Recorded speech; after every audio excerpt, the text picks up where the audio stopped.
What's good, everybody? It's your boy Todd Smith here once again with another episode of the No Gimmicks podcast. This time around, I have a special guest joining me. We have Mr. Primetime, Zach Reeves. Zach, what is good, my man? Nothing much, brother. How you doing, Hired Gun? I am doing just fine. We also got my buddy, my tag team partner, Dale Clifford, out there in Fernley, Nevada. Dale, what is good, my man? Pretty good. The weather's kind of shifted a little bit. We're actually seeing some nice weather out here in Nevada for a change. A little windy, but at least the snow has disappeared now. Good. I'm glad to hear that, man, because I was worried about y'all out there in Reno for a second. All that water, built up. I thought y'all were going to float away on me for a second there. So, yeah, glad to hear that things have kind of subsided. But yeah, so Zach, you and I have known each other for quite some time, man. So this is kind of an opportunity to give our listeners a chance to get to know you, also for us to catch up. So the first, thing we have on the table here is tell our listeners a bit about yourself, man. We want to know where you're from and what inspired you to become a professional wrestler. Born in Philadelphia, Pennsylvania, adopted at birth, came out here to California, lived in the Yuba County area my whole life. Okay. Always loved pro wrestling, man. Been watching it since I was 5 years old. My dad, I was a big Hulk Hogan fan, and then we turned into Bret Hart. He was a Bret Hart fan. I became a Shawn Michaels fan. And then really we did a lot of backyard wrestling from the time I was 14 to about 16, and then I met a guy named James Haight, who I'm still with now. I'm probably sure you remember the original legend, James Haight, the overweight lover. TOL. I remember TOL very well. Yeah, he was running a trampoline federation in Marysville. I was running one in Loma Rica, where I live, and we kind of merged them together. And then I did a senior project. I did the history of professional wrestling for the WWWF. I did a 10-minute speech, and then I rented a ring from Johnny Flores, Master Built Boxing and Wrestling Rings in Sacramento. No, it was in Los Angeles, and I rented out the facility at school, and we put on a show. Okay. And my dad kind of told me, hey, you can either go train at All Pro Wrestling with Roland Alexander and Mike Modest, or we can build you a ring and find you a trainer, hence Schizo Mafioso. Okay. Yes. Know that name very well, my man. Yes. So moving on here to the next question. I'm going to let Dale ask you this one. Dale, what you got for Mr. Primetime? So I guess my first question will be, when abouts did you take on the name Mr. Primetime? Oh, from day one, I was a big Rob Van Dam fan, and my actual first name when I was in the backyard was Mr. Monday Night. Okay. And my trainers, Todd remembers Skits, man. Skits was like, he'd just slap me in the face and call me a mark. Yes, he would. You know what I mean? He told me I was nothing but a no-good mark and that I can't have somebody else's nickname. So I was a big Deion Sanders fan, and his name was Primetime. So I kept the Mr., and just threw the prime time after it. Now, MPT, RVD, the way, the fans could kind of chant my name, and the rest is history from there. So I'm asking you this, man, since you were a big fan of Deion Sanders, how come at some point we didn't see you rocking a do-rag with a Jerry curl? Well, I never got the Jerry curls, but later in my career at All Pro Wrestling, I did do the white guy who thought he was black character with the dance and coming out to the rap music and yeah, that got me over pretty good, man. That gimmick got me into Dragon Gate Pro Wrestling in Japan, trips to Portugal, Mexico. Yeah, it was pretty live. Okay, very cool, man. So yeah, so we go back quite a few years. We were kind of discussing this before we actually began the interview. About 16 years roughly is how far we go back. And I've had the opportunity to work for you as a wrestler, as a manager, I believe, too, or as a bodyguard, as the hired gun. I had the opportunity to write for your website, and, quite an evolution has taken place for PCW over the years, man. To go from where you guys were at, like I said, humble beginnings, with the ring set up there on your dad's farm, to basically becoming members of, like, NWA California, and then, like, where you're at now. Just kind of give us a brief, history lesson. I mean, basically, who has helped you get to where you're at in 2017? Well, I trained under Schizo for 4 years, and then I went down to All Pro Wrestling, and when I went down there, Mike Modest and Donovan Morgan had broke away from Roland, and they went down the street in Hayward, and they opened up Pro Wrestling Iron. So the funny thing is, one Saturday, me, Scotty, I know you remember Scotty Aboot. Oh, yeah, Scotty was a blue chipper, man. Oh, yeah, man. I wish he was still going today. Me, Scotty, and Skits went down for a big 6-man tag at Iron, and it just didn't seem very professional. And they didn't have things set up the way they liked it. They didn't have lighting. It just seemed like they threw the ring back there, and I didn't really like the environment. And then the next week, the next Saturday, I went down to All Pro Wrestling, and it was like they had production value, lighting. They didn't have that much talent. Didn't have that much talent because the talent had left to go with Modest and Morgan and Vinny Massaro and all those guys. Right. So I saw an opportunity where APW, I got with Gabe Ramirez, who became my booking agent, who runs Revolution now. Okay. And then Roland really liked me, so we started coming up with this pro camp idea, which really excelled before his death. And it just took off from there. I started getting on airplanes and traveling around. They started bringing in guys. Back in the day, Finn Balor's name was Fergal David, and Antonio Cesaro was Claudio Castagnoli, and I just started wrestling. I won the worldwide internet title, and the internet had just started booming back then. And I don't know if you remember Jason Dedrich, who did Chick Fight, and he ran a thing called Black Pants Production with Click Wrestle. Okay, I've heard of Click Wrestle. Yeah, that I've heard of. Yeah, with cheerleader Melissa. He was her husband, and he ran the Chick Fight Click Wrestle. And matches at the time from All Pro Wrestling and everywhere else cost $9.99. But if you were the worldwide internet champion, you got to watch the matches for free. Oh, okay. So I was the champ for a couple of years down there, and they brought in Carl the Machine Gun Anderson, Petey Williams, Christopher Daniels, Psychosis. I mean, all these guys they brought in, and I was having 20, 25-minute matches, and you could watch my matches for free. So I became real big on the internet when it first clicked off because I was the only guy you could watch without having to pay $10 for the viewing. Okay. And then from there, that just took me to Japan. And in the process too, when I came back from Japan, Skits had got arrested, and Skits had got arrested. He's still in there, and he'd always told me when he was done teaching me, he was gonna bring in a guy for me to learn under. So when I came back from Japan, I had Brian Cage and AJ Kirsch at the work farm. They were students of mine. Yeah. And when I came back from Japan, Oliver John, old school Oliver John, was there, and he trained my trainer down at Pro I Am Wrestling with Paul DeMarco, and I got a good solid year about Monday, Wednesdays, and Saturdays with Oliver John, like 3-4 hours in the ring.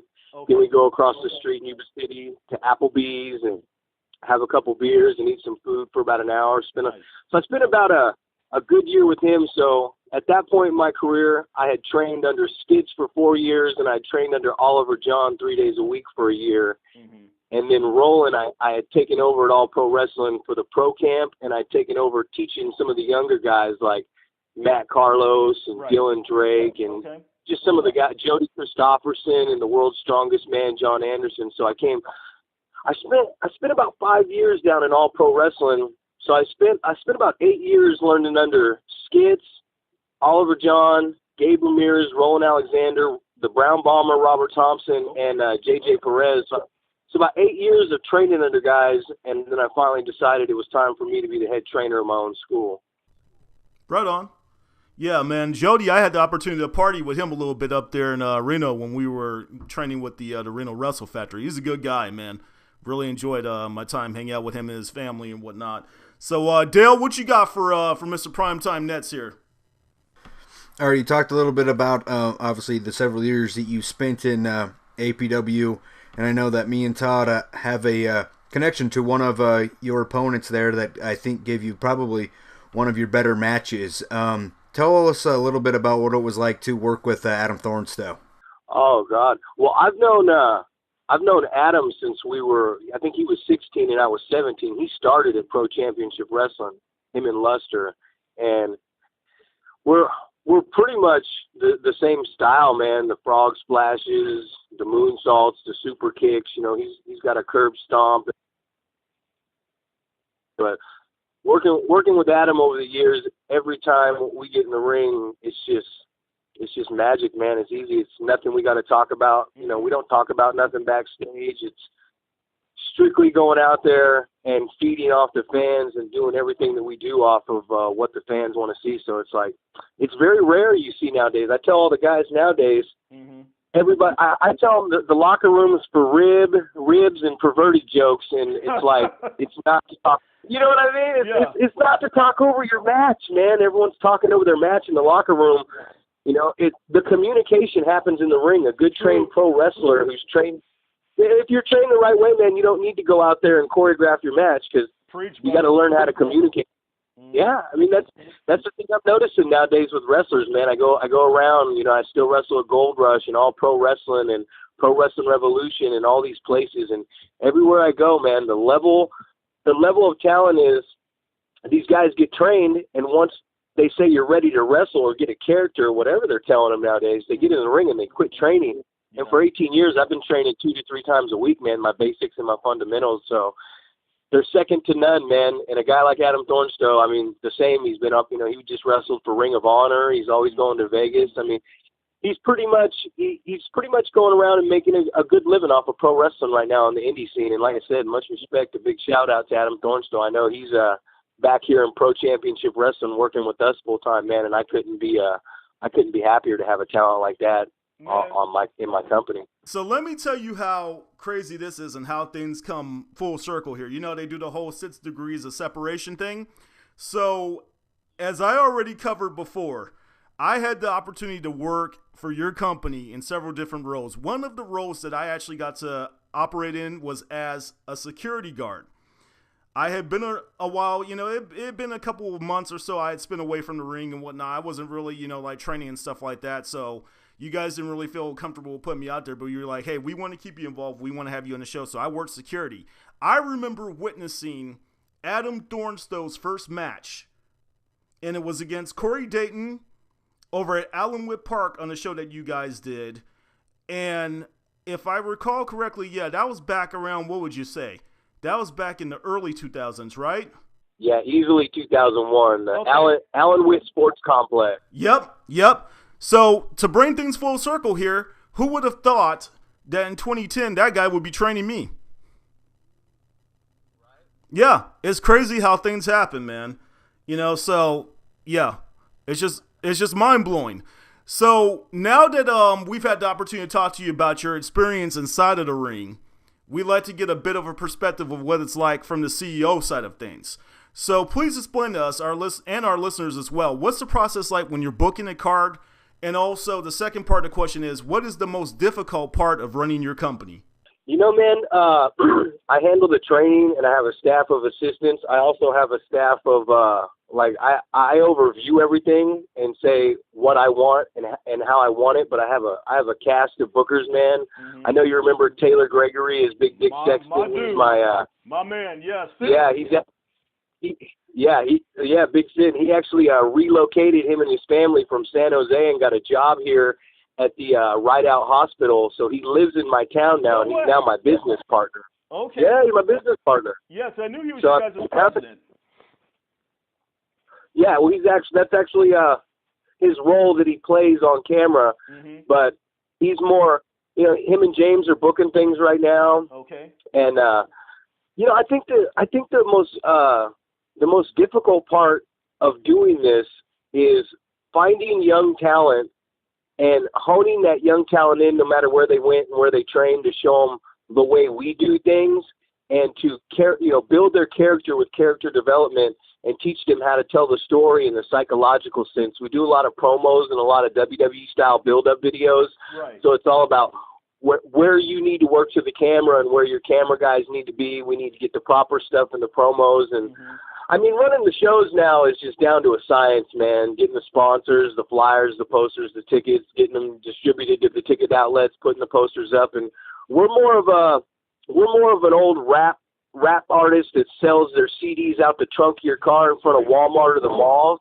That's how we promote. We're word of mouth, and we beat the streets. So we're not much of TV advertisement and radio advertisement, which I think is dead nowadays. Yeah. It's starting to really die off. Facebook and social media is taking over. So for me, if you're going to fill the building up, you got to get out there in front of the Walmarts and the malls and the Food Maxes and get all over town when you're putting up the flyers. And you got to let the people in town know what's going on. You got to personally talk to them, man. Damn straight. That's probably the most difficult part, is getting those flyers on people that actually care about your product. Yeah, you got to put yourself out there, man. Let them see you. So, Dale, you got a question for Mr. Primetime, so what you got for him? All right, just like any other company, I would say PCW's probably had its fair share of ups and downs, including probably some bizarre and shocking moments. If you had to choose a top moment which you felt made your company stand out above the rest of the promotions in Northern California, what do you think that would be, and maybe what might be a low point that you weren't so happy with? Quickly, I would say three opportunities. I know we hadn't showcased in the Bay Area before, and that's where wrestling was real big when I was about 4 years into the game because of All Pro Wrestling and Big Time Wrestling. A guy named Icebox, who was a roller derby guy. He had ran a show called the Oaktown Wrestling. Remember Oaktown Wrestling? No, but I mean, I remember him from Rock and Roller Games back in the day when he used to do the splash on people out there in the roller derby rink. That dude is huge. Yeah, he still is. He still runs. He ran a show and rented a ring from us. And at that point, everyone had pretty much labeled us as backyard wrestlers. And it was me and the international black man, Cameron Clyburn. I remember that dude. And we went down. Yeah, IBM, baby. And he's in San Diego right now. Okay. And we went down and we teamed up with James Haight, the overweight lover, and Scotty Aboot. And I remember getting in the ring, and there was 300-something Bay Area fans that just were all over us. They thought we were no good, trash-talking, degenerate kids that didn't know how to work. And I remember me and Scotty got in there, and we started chaining around, and the crowd started chanting boring, and then we just started going. And by the end of the night, I did my dive out, and Scotty did his gainer, his shooting star to the floor, and I just remember 300 fans on their feet chanting PCW, awesome. PCW. So for me, that moment in the Bay Area really established us as who we are, and I believe that's what got us into All Pro Wrestling. And for me, I was one of the first Northern California white guys, American guys, that went to Japan, and I was there for 6 weeks with Dragon Gate, wrestled Cork and Hall twice, 19 shows, 2 television tapes, pay-per-view at the Otaku in front of like almost 10,000 people. And I think that was, nowadays everybody's getting on the planes and stuff, but I think back then when I was 24, the Adam Thornstows and the Tim Thatchers and those guys, they weren't getting on airplanes and heading to big promotions in big countries, and I was one of the first breakthrough guys to do that. And I think that really set us apart. And when I came back from Japan is when we started running in Oroville, and Adam told me this at a show before, probably about a year or so ago. The attendance was a little low, and I said, well, what's up with attendance? And he said, he gave me his perspective on it, which was real smart. And then he basically told me, if it wasn't for you guys taking a chance on house shows and drawing so well and making money, I don't think anybody today would even be running a house show. So for me, I think it was that, I'm not just going to run a little show. I'm not just going to run a training or book a dumb show. It was like every month we were drawing between 600 and 1,000 fans, and I made a living off of it for like 4 or 5 years. So I really think that progression of taking a chance and doing these big-time house shows with big names like Last Man Standing and Extreme Measures, I think we really took a risk, and no risk, no reward, but it paid off, man. We were paying people better than any other promotion could pay for them, and I think that led to the low point where I was living like a rock star in Oroville, and we had one of the biggest nightclubs sponsoring us, and that led to me drinking a lot and getting a DUI. And back in the day, when you got a DUI, they took your license, they took your car, they didn't give you an SR22, and I really didn't have the opportunity at that point with no vehicle to get down and promote and get sponsors. So we had to take a year off till we got my license, and that's where I met this kid named, he wrestles as Mitch Valentine. I've had him for the last decade now. And that kid really, he learned everything about the business for a year except for wrestling with me. Like I taught him how to promote. You know what I mean? Like he did it the old school way, man. He got in the ring here and there at shows when he could, but it was really, the ideas this guy came up with, man, it was just so groundbreaking. He was like, let's do this Living the Dream contest and give away free training. Let's start the work farm back up from scratch at your dad's property up there. Let's redo this. Mm-hmm. Let's run this town. Let's run that town. I'll promote it. I'll do this. And it was like, you know, I was a 17-year-old kid with a lot of passion and drive. And then here's this, you know, 10 years later, here's this 17-year-old kid with just as much passion and just as much drive that kind of sparked the drive and the passion in me again. And it was like, thank God for that kid, man, you know, because he, even to this day, man, I go to him for a lot of different advice on stuff I do because he's just got it, man. Good stuff all around, man. I'm going to tell this story real quick here, and this is just crazy. I remember I was working at a little affiliate station out there, Reno, Nevada, Channel 2, KTVN, and when I was working Master Control back then, I was able to kind of like go online, watch videos, and check out some wrestling stuff, you know, when I had my downtime. And I remember I was just like randomly searching for some stuff for Dragon Gate. And I can't remember what match it was, but I pulled the video up. And all of a sudden during the match, I see a Gaijin, or as you put it, Zach, a white dude, run into the match. And it was you. And I said, what the hell is Zach doing over in Japan? Because it had been years since we had talked. It was one of them times where I kind of broke away from wrestling for a little bit. And I saw you kind of fly in and do a run-in during the match over in Japan. I was just like, whoa, this is crazy. And then I kind of like, you know, it got me intrigued. It got me interested. I started checking out your guys' site and started checking out, you know, like some of the other local companies just to kind of see what was going on, what people were up to. And then I think it was probably no more than about two years down the line, I decided to actually start, you know, really training myself. So yeah, so it's really crazy how things happen, man. And you know, we're gonna jump into the next question here. A name that you had mentioned earlier on during the interview was Schizo. So real name Anthony Antonucci. Now we know he has had his share of troubles and his run-ins with the law. And we know what Schizo has meant to you as a trainer. Do you have a relationship with him in 2017? Like, can you tell us a little bit about that? Is he still locked up, or what's going on with him? Yeah, he's still locked up. I talk to him regularly on a monthly basis, and you know, I owe everything of my career to that guy, man. And although he did have some trouble with the law, man, the one thing that man did do was he mentored us kids and really led us in the right direction and taught us the old school way and didn't take he didn't let us get by without being the best, man. Excuse me. And he was like a best friend, but he was also like a big brother, man, because I had a dad, so he was like that big brother I never had. And Skits, it's so awesome to still talk to him now because he doesn't know what's going on in the world of professional wrestling right now. Right.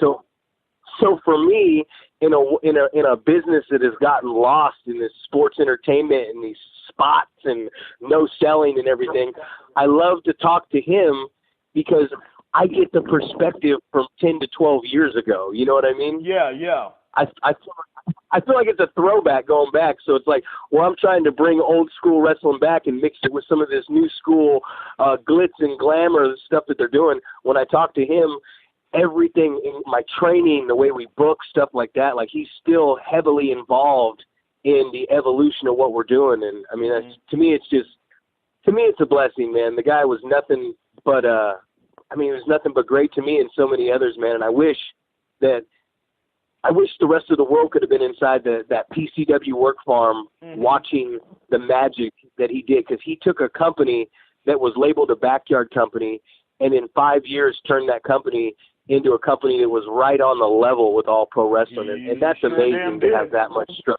Yeah, that much structure, man, and that much just an amazing guy, man. I still feel today that if he never would have got locked up, that this company would probably, the level of students that would be put out there, I think I've done a pretty good job. But, he's the type of guy, he got rid of the fakes, man, and the real people, shine, the real athletes. And yeah, I had a couple interesting conversations with that dude. I never actually had the opportunity to really, truly step in the ring with him because I think around the time when he came around, like when things got serious, I'm not afraid to admit this, I own it. That's when I kind of stopped training. You know what I'm saying? I just wasn't as dedicated as I should have been. I'm kind of looking back at it now, almost regretting it. Like, wow, if I really would have taken it serious and just bear it down and would have gotten in the ring with you guys, man, I probably would have, made it a bit further. with my wrestling career. But you know what? Moving on here, brother, I got to ask you. There are some guys who I've reconnected with, from my old school PCW days via social media and whatnot. But at times, I find myself reminiscing, and I ask myself, whatever happened to? So I kind of like to take this time to ask you a few were they nows, okay? First on my list, TJ Wims. Whatever happened to him? Oh, God. Well, TJ became like a high-level blue belt in Brazilian Jiu-Jitsu. Oh, wow. And, I know he was traveling the world with the military, winning an insane amount of contests with that. I mean, he got even in better shape. He actually cut down and got super ripped. So, yeah, TJ Wims still in the military, and the last that I'd heard from him, he was killing it with the Brazilian Jiu-Jitsu, man. Awesome. Tons of championships. Okay, good. I'm glad to hear that he's doing well. So here's my next one on the list for you. Whatever happened to the 6'9" Mandingo? Oh my God! I see Mandingo locally in town at some bars. He's still out at Bill Air Force Base doing his thing out there, just like he looks the exact same, man. Wow. Same old. He's out at Bill Air Force Base doing his thing, probably a little higher up in the rankings than he was when he was in PCW. But yeah, exact Adrian McClaskey. Yep. I remember his name being Adrian. Next one on the list, Stink Breath Steve. Oh my God. I don't know. I know he got married and had some kids, and I think he might be living in Roseville, Rockland area. Okay. But he did something. I forget what it was, but he's doing very well for himself as well. Okay, good to hear. Two Sexy Toad, he's still up there in Reno? Two Sexy. Well, he's always been down here in Marysville, Yuba City, where I'm from, and he's actually a teacher now. Oh, good. Cool. Good to hear. Yeah, because I know there was some sort of connection with him in Reno. Was he going to school up there for a little while or something? He might have been, man. I don't remember where he went to. I think he went to school at the University of Nevada, but wife, kids, coaching sports, and still going to the gym, and he's a teacher now. Okay, good to hear that, yeah. Next one on my list, the Furminator. Furman. Oh, I just worked a show for Eye Candy. Remember Eye Candy? Yeah. Okay. Yeah, Eye Candy runs a promotion. He runs a Yuba Sutter Fairgrounds in the old building we ran, and he runs a promotion called the WCWF, the West Coast Wrestling Federation. And I worked for John, and Furman has a wife and a kid.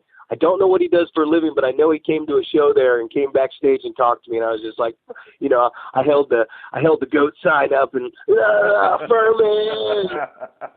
That's cool stuff, man. Yeah, it's funny you mentioned that dude, Eye Candy, because I always said it cracked me up because I knew who Eye Candy was before I knew about John Cena. I swear to you, when I saw that dude show up on SmackDown, I thought it was Eye Candy. Yeah, right? Because then they were about the same size. He was kind of a bodybuilder too, wasn't he? Oh, definitely. He still is a bodybuilder. Okay. He owned a gym in Yuba City for a long time called the West Coast Muscle, and then he started running wrestling, which that's where West Coast Wrestling Federation came from. But yeah, John's married. I think he works for the city, and he had a gym for a while, and he's just running his own promotion down there. He got a kid that looks like a little Eye Candy John Cooper. Doing good. So this one here is a walk down memory lane because I remember you had me paired up with this dude and I was his enforcer. So I'm going to keep it politically correct since this is 2017. What happened to my man, Guy Fajot? Oh, Guy Fajot. I know that he was real good friends with Stank Breath Steve, and then he had actually taken Rick Luxury, Crichton Downing's girlfriend, Sarah Sexton, and Rick beat the crap out of him pretty bad. And Rick beat him up pretty bad, and he kind of left after that. Now that was kind of the thing back in the day. Yeah. It's either Rick beat you up and you left, or Rick beat you up and you just kept taking your ass whoopings from Rick. Rick was kind of still is to this day, man. I like to call Rick the boss, man. Rick does what he wants, and he controls the conversation, and he dictates everything that goes on in wrestling, man. He's the general. Yeah, it was crazy seeing that dude out there at APW because I remember telling him, I was like, man, I remember when you used to be Rick Vandal. and Ricochet up there in PCW. So yeah, no, that dude has came a long way. So now finally, since I've hogged up the mic here for the last couple minutes, Dale has a question about a certain person on your roster who he'd like to ask about. Go ahead, Dale. All right. Well, Todd kind of took on a persona up in the Reno area under Hired Gun that I think he kind of had when he came along with you guys up there in PCW. You guys still working that gimmick character at you guys' company? Oh, the Hired Gun? Yeah. I think Rick actually had like a mask and some gear, and Rick became the mask Hired Gun and a tag team character for a while. Yeah, so he took your name and made it into a masked character, which was revealed as Rick Luxury down the road. No way, because I was just saying to myself, I said, man, if I find out that somebody's sorry who portrayed the Hired Gun, but now that I found out that it was Rick Luxury, I'm okay with it. You know what I'm saying? Yeah, it was Rick 100%. He was in a full body suit, man. I don't even know how he was able to breathe. Okay, yeah, I just had to, I let Dale ask that question because I figured I'd make myself look like I was putting too much into it if I asked it myself. So now, you know, basically at this point, Zach, what we like to do is, what is coming up next for PCW and what's next for MPT? We like to give you this time basically to promote your upcoming shows, appearances, and whatever project you're currently working on. So, Mr. Primetime, the floor is yours. Right on, thank you.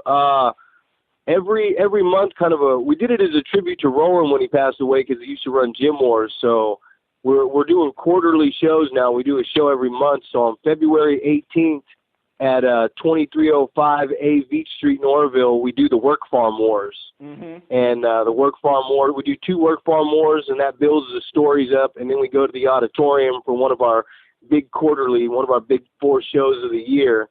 And then we're training, you know, every Thursday and every Sunday. Right now we got a lot of young students in there, and pretty much other than that, you know, right now I'm the Gold Rush Heavyweight Champion. You can see me down there in Pacifica for a referee Sparky Ballard's promotion. I work for Marcus Mack and All Pro Wrestling, which is really hot right now. Yeah, Marcus Mack. Work for John. Yeah, Marcus Mack. Back in the day with Pink Mink Inc., it was me, him, and Rick Luxury, and Nicole Savoy. She actually started in there. She got her break in that little group as a manager. Okay. And then working for John Cooper with the WCWF, and Gabe Ramirez with Pro Wrestling Revolution. And other than that, man, it's just trying to get my guys to the point, man, where they can get out there and showcase this old school pro wrestling thing that we're trying to bring back.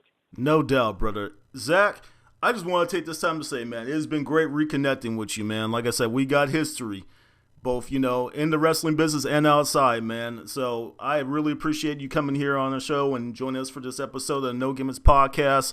So at this point, man, we're going to go ahead and wrap things up. So for my man, Zach Reeb out there in Northern Cali, and for my tag team partner, Dale Clifford out there in Fernley, Nevada, this has been another episode of the No Gimmicks podcast. We are no gimmicks, no image, all wrestling all the time. Please visit our official YouTube channel. You can find us at www.youtube.com/the No Gimmicks podcast.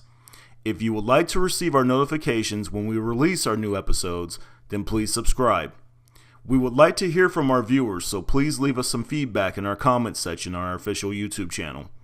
Also, please like us on Facebook and follow us on Twitter at the No Gimmicks PC. Be on the lookout for my updates on my personal LinkedIn account weekly, usually on Monday afternoons.